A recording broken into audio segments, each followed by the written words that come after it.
We're the Wallaces, Ryan and Bree, and we get to help shepherd and pastor a local church here in Wichita called Reliance Community Church. So our journey began, we had 2 boys actually at the time, and we had talked about adoption a lot, but it just never really came into place. We were young in our 20s, but knew we wanted to adopt down the road, but didn't really know how it was going to happen. So as the story goes, we end up with a little girl in our home through a lady at our church that we were serving at, and we were just caring for her.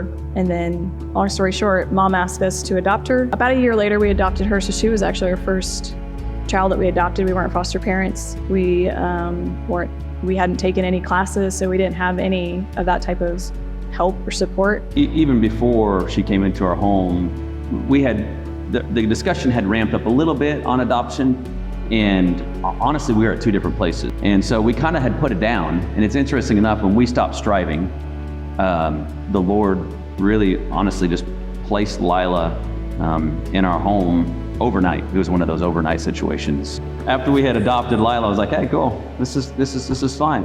And then Bree comes and says, you know, I just don't feel like this is the end for this. And I'm like, let me pray about that.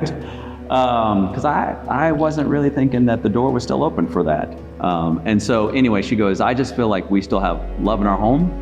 And so would you pray about that? And so I did. And then again, she reached out to this respite organization and said, hey, if you do have any long-term placement, we would certainly be open. And the lady says, well, I actually do. I got sisters that need a home, at least for now, and we'll see what might happen there. Keep in mind, when Ryan says this, we had our own son in between these girls. So we have had 2 boys, then a daughter, then another son of our own, and then these 2 girls. So we're pretty deep in at this point when we get these 2 girls. You know, when we first got Lila, we were not in a community that really understood or could walk with us and support us in that. We had support, but we didn't have support from people who had walked that yet. There was this moment where I was really overwhelmed. And you know, you bring kids into your home and they bring stuff with them that you don't really know about. I didn't know how to parent her. There was something going on, and we were just like at this like distance, and there was a rift. And I told the Lord one day, I was like locked in my bathroom, and I was like, Lord, I cannot do this. This is too much for me. You're asking too much.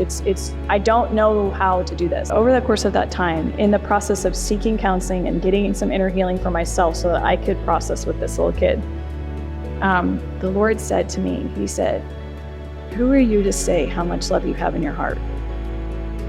Because you saying you can't do it is saying that you don't have enough love for this kid. And it just pricked my heart. And so I guess I share that to encourage those. It's like, this is too much for me, but who am I to say how much love I can give to someone else and how much I have in my heart for someone? And in the Lord's kindness, he increases our ability to love. When you realize I've been adopted into God's family, he chose me. He didn't have to, but he chose me. Yeah. And similar with an adoptive kid or a foster child is, I get to choose you, kid. Man, I love you. And so you kind of get to see that reverse heart of God as like, oh, I was chosen by him. Wow. And so all these things that I've read in scripture for years, the Lord's highlighting in my own heart. He says, that's for you too, son. So that, I'd say that's probably one of the biggest blessings. You know, a lot of times when you take kids into your home, people ask you all the time, well, what's the plan? What are you going to do? What are you going to do? Having a relationship with the Lord, it's almost like the pleasure of knowing that I don't have to have the answer, and I can trust in the Lord and know that he's going to see me through. He's either got me or he doesn't. Like, he's got me in this. And he knows the outcome of this, and I'm just going to be obedient in the process. Like when you get an assignment from the Lord, he doesn't give you an assignment and tell you the end result. Like, we know what the end result is in him, but he doesn't always give us the end of the assignment. And so I think that is something great that I've learned, and it's just like, it's increased my faith, but also my trust in him in obedience. I mean, when the Bible clearly dictates that to take care of the orphan and the widow, he wasn't joking. He wasn't assigning it to somebody else. He would say, hey, psych, didn't mean it. It's the real deal. It's the heart of God that he would take in the orphan, the outcast, the one who's been shunned to the side. And he'd say, that's my heart for them, is to be brought to the family. And so we know that spiritually speaking, but there's a physical reality to that as well for those who are physically orphans. And we have those in our own community. And if we look the other way, it grieves the heart of God. Not just grieves the heart of God, it's wrong. And we want to walk in the ways of the Lord. And His heart brings people into the family. Therefore, we bring people into the family, into our physical family units, and then we invite them, of course, into that place to sit at the table, and a spiritual reality too of that being brought to the family. We are Ryan and Bree Wallace. And our church, Reliance Community, commits to care for every family.